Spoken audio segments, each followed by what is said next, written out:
Well, I was a little pissed about a couple of things. I'm the realest rapper ever. I'm the realest white rapper ever. Not to know that Eminem would come, shortly after. At first, I didn't want to do it. I had some opportunity to really come back in the music business with the best. When they came to me, we sat there together and I was like, I had to say, I can't. Mark Wahlberg has apparently weighed in on the controversies surrounding P Diddy, and the internet is having a field day. The celebrated actor recently dropped a bombshell that has sent shockwaves throughout the hip-hop industry, which would be discussed for weeks. Many didn't know that the first choice career of Marky Mark was rap, but he had to abandon it because of one reason, or should I say, person. What did the action star say? And does it have any bearing on the ongoing lawsuits against Diddy? I had some opportunity to really come back in the music business with the best.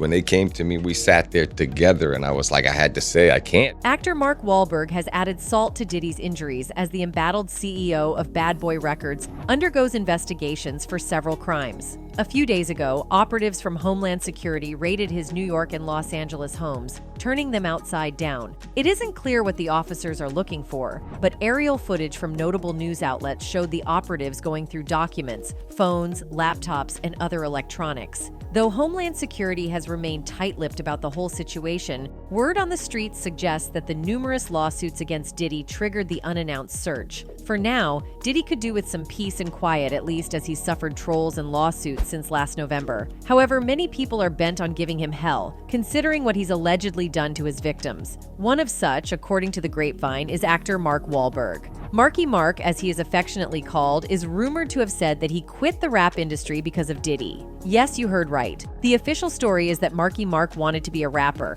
but chanced on acting because he wanted to make ends meet when he struggled to get his musical career off the ground. However, the unofficial story is that Wahlberg quit music because of Diddy and what he saw in the hip-hop industry. According to Deep Throat sources, the excesses he saw at Diddy's house and in studios across the nation forced his decision to quit music and focus on movies. However, the sources claim that you wouldn't hear this from the Father Stu star, as he's planning to make a comeback into the rap industry and doesn't want to upset his future record label. Initially, Mark Wahlberg wanted to follow in the footsteps of his older brother, Donnie Wahlberg, a founding member of the boy band New Kids on the Block. He was actually a member of the original band but had to quit to pursue rap, his foremost passion.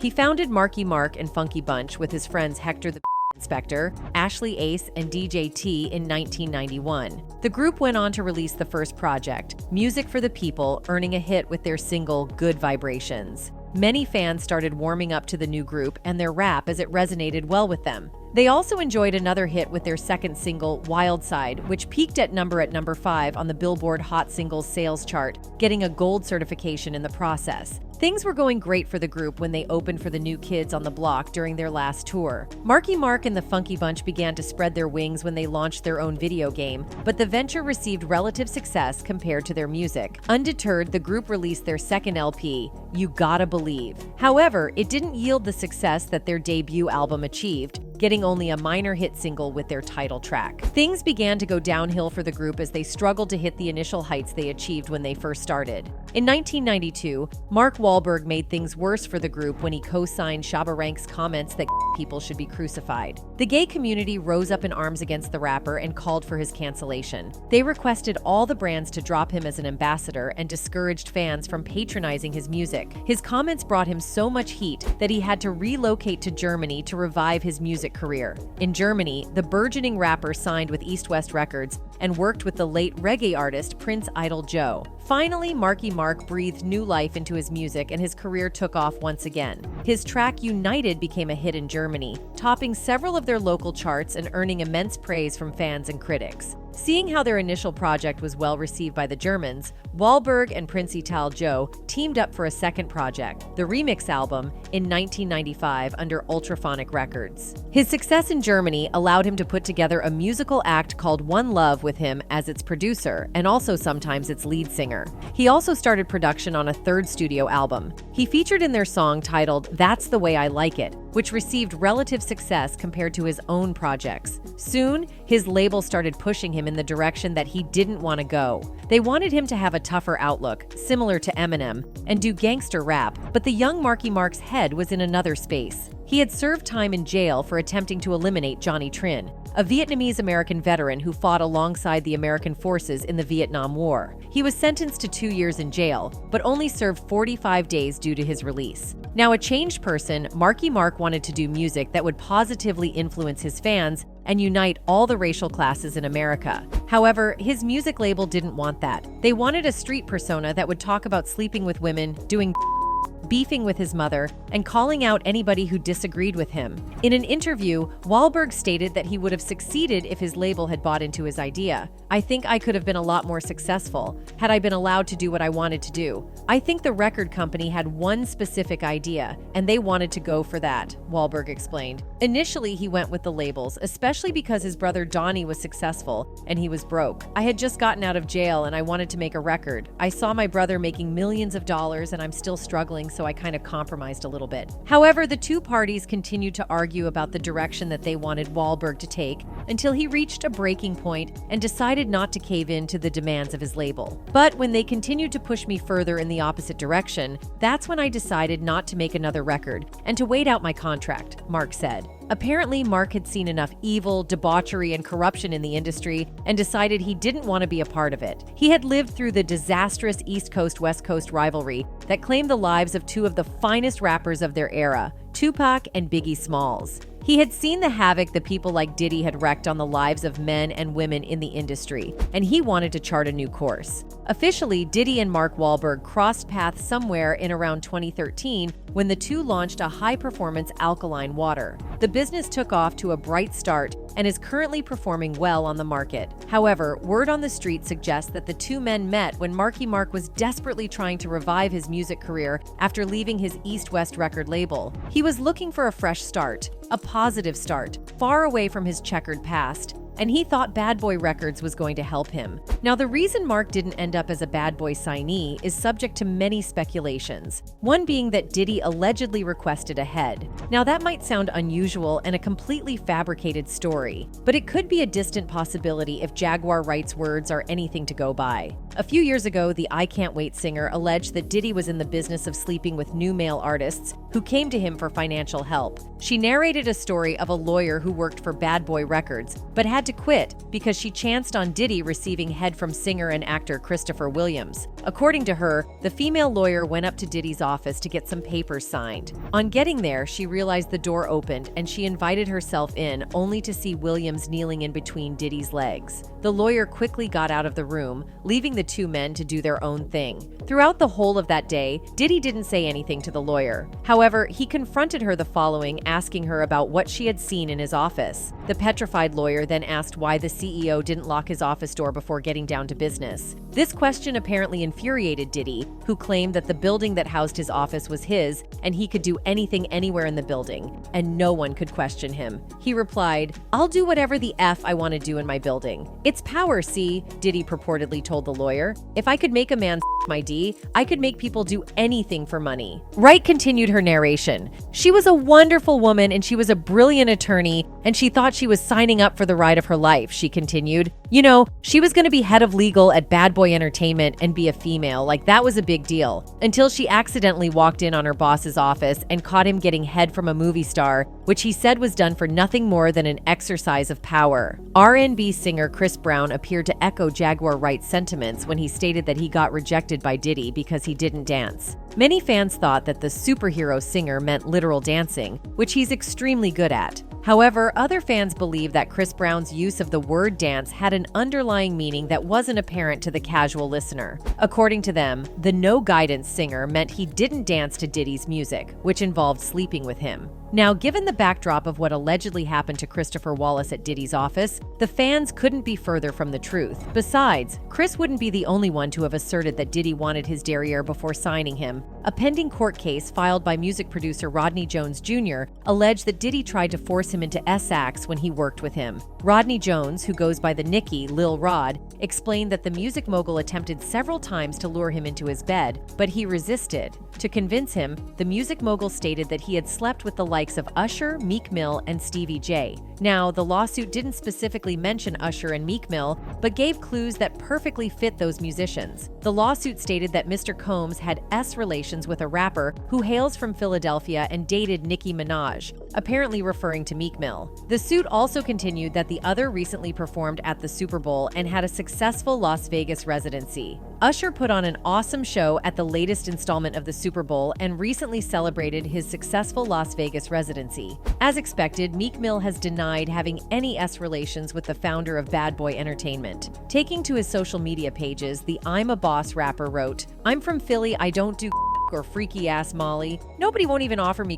because I'm that heavy. No man or what would ever approach me about gay activity and the whole place don't get flipped. Woke up seeing this on every blog like they know I'm coming, lol. Y'all see these rappers with gay styles, they want that look. Leave that too. Them I come from that as surviving in the jungle. I have the right to say I ain't gay and I'll trash anybody that play with my manhood. P don't control me, but it's like a high, one love to the gay people, but that juicy P do it for me. I done ran red lights to get that feeling y'all weird on here like devils." However, fans weren't buying his denial, preferring to believe Lil Rod's account over Meek Mill's. The fans even pulled up an old video of Meek Mill chilling in a pool with Diddy calling him daddy and telling him I love you. "Man, you doing it, man. You deserve it, daddy. You putting in that work. Proud of you. I love you." Fans thought his clip perfectly reflected what Lil Rod was trying to explain in his lawsuit. They felt that Diddy took advantage of Meek Mill's vulnerability when he was just starting to sleep with him. Thus, it is possible Wahlberg was subjected to the same demands when he needed help to revive his career, but he held his ground. He had spiraled into teenage rebellion and had walked the path of darkness. He wanted a label that would project his ideas and values, but it seemed Bad Boy wasn't ready to offer him that. Moreover, even if it did, he didn't want to pay the price that allegedly included offering his derriere on a silver platter. Another person who has openly accused Diddy of sleeping with upcoming artists in exchange for a record deal is internet personality Josh Ostrovsky. I walked in a room I shouldn't have walked into and I saw him like hooking up with a dude.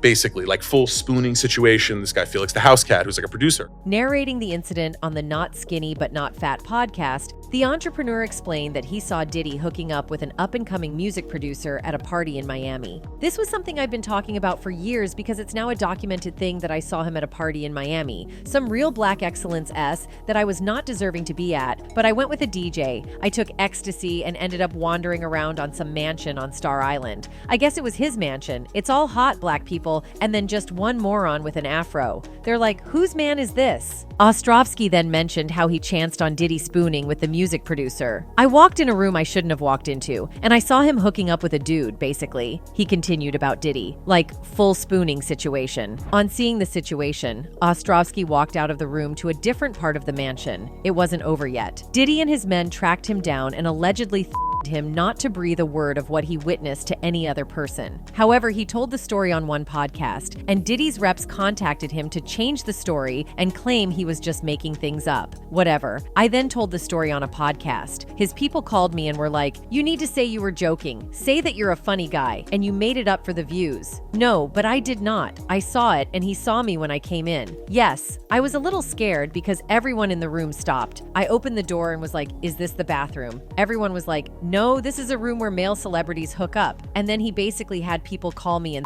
me. The would do nothing to deter Ostrovsky. He would go on to narrate the same incident in an interview on Hot 97, but the radio station refused to air it for obvious reasons. I talked about it on Hot 97 and they wouldn't air it. Hot 97 always kept me on a pre-record because they were like, "What are you gonna say?" They would never let me do a live interview. I told the story, and then afterward, Ebro was like, "I'm not gonna run this interview because Diddy is insane." He then described what Diddy allegedly did to Kid Cudi because he suspected the rapper was dating Cassie, whom he had just broken up with. He blew up Kid Cudi's car. No, I wanted to get unalived by Diddy, but now everyone just found out. Kid Cudi finally told the story. I've been saying this for years. I've been talking about this Diddy issue for years, and now it's out there. Ostrovsky's statements highlighted the issues that new artists go through before getting signed to big record labels. Worse still, it reveals the decadence that had plagued the music industry for centuries. His words add to the ever-increasing SA allegations being leveled against the CEO of Bad Boy Entertainment, Entertainment. The whole brouhaha began when Cassie Ventura sued Diddy for multiple crimes, including beating her up and subjecting her to several inhumane treatments. According to the lawsuit filed in the state of New York, Diddy would force Cassie to sleep with total strangers and record the entire session. Later, he'll show it to his friends and they'll have a good laugh. When the lawsuit was announced, Diddy vehemently denied the accusations, insisting on his innocence. However, less than 24 hours after filing, his lawyers called Cassie's and both parties reached an amicable settlement that would satisfy both parties. Though the details of the settlement weren't disclosed, many fans speculated that it would be in the millions, with many people tipping $30 million. Most fans saw the out-of-court settlement as an admission of guilt, because why would Diddy settle if he thought he had solid facts and evidence to fight the case? Meanwhile, Diddy's lawyers claimed that the settlement didn't constitute an admission of guilt. "We have decided to resolve this matter amicably," Diddy said in a statement on November 18th. "I wish Cassie and her family all the best. Love." Diddy's lawyer, Ben Brafman, then released a statement that explained the settlement, claiming it was an admission of guilt, and neither does it compromise his denial of the allegations. "Just so we're clear, a decision to settle a lawsuit, especially in 2023, is in no way an admission of wrongdoing,"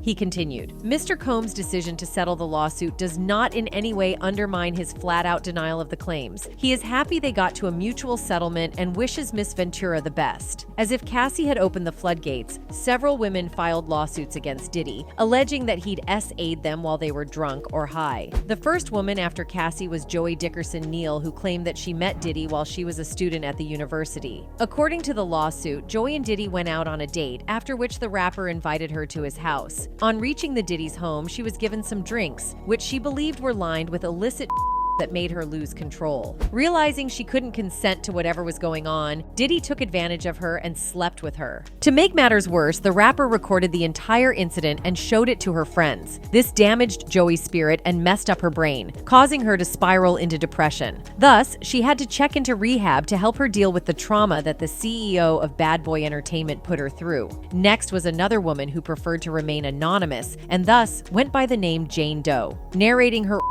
She claimed she and her female friend met Diddy and R&B singer Aaron Hall at an industry event. They became acquainted, and then they followed Diddy and Hall to Hall's apartment when the event came to an end. At Hall's apartment, the ladies were given drinks laced with and then divided among the men. Hall took her friend to one of the rooms, while Diddy took her to another room, where he slept with her against her will. When Diddy was done, he got out of the room while the lady dressed. Within a few minutes of Diddy leaving the room, Hall also barged in and slept with her. At that point, she was devastated, as she didn't expect the two men to take turns sleeping with her without her consent. She ran out of the room and out of Hall's apartment without looking for her friend. She later learned that her friend suffered the same fate as hers. A few days after the unfortunate event, Diddy reportedly showed up at their door, demanding if they had told a soul about the event. She then choked the lady and to deal with her if a word of the incident ever got into the public domain. Just when the dust was settling on her lawsuit, another woman sued Diddy for SAing her when she was just in high school. She claimed that she met Andre Harrell, former president of Uptown Records, who introduced her to Bad Boy Records CEO. Later, she was invited onto Diddy's private jet and flown to his studio in New York. Just as in the cases of the ladies before her, she was given drinks with making her lose control. Diddy then slept with her against her wishes and left her crouching on the floor of the studios. As part of the lawsuit, the lady added several pictures of her sitting on Diddy's lap, as well as pictures showing her and Diddy's crew members. These allegations gave fans a sneak peek of what actually went on in Diddy's world. Many fans concluded that the music mogul was evil and needed to do time for his alleged crimes. However, Diddy has always maintained his innocence, claiming that the ladies were only taking advantage of the law to make some money. However, many people are not buying his excuse because they cannot fathom how all these women would have similar stories. Interestingly, all these lawsuits purport that the incident happened in the 90s, just about when Mark Wahlberg was looking to revive his music career. So it is possible Mark either knew about all these or had heard about them, informing his decision to quit music altogether. He probably knew that he wouldn't get the redemption he was looking for in music, given the evil that some of its were perpetuating. So he had to find solace in movies. And though it has its own problems, at least he can choose which movies to feature in. So all in all, we can say that the Father Stu actor might have been right in dumping the hip-hop circuit for music, given all the allegations surrounding Diddy. This brings us to the end of today's episode. Thanks for watching.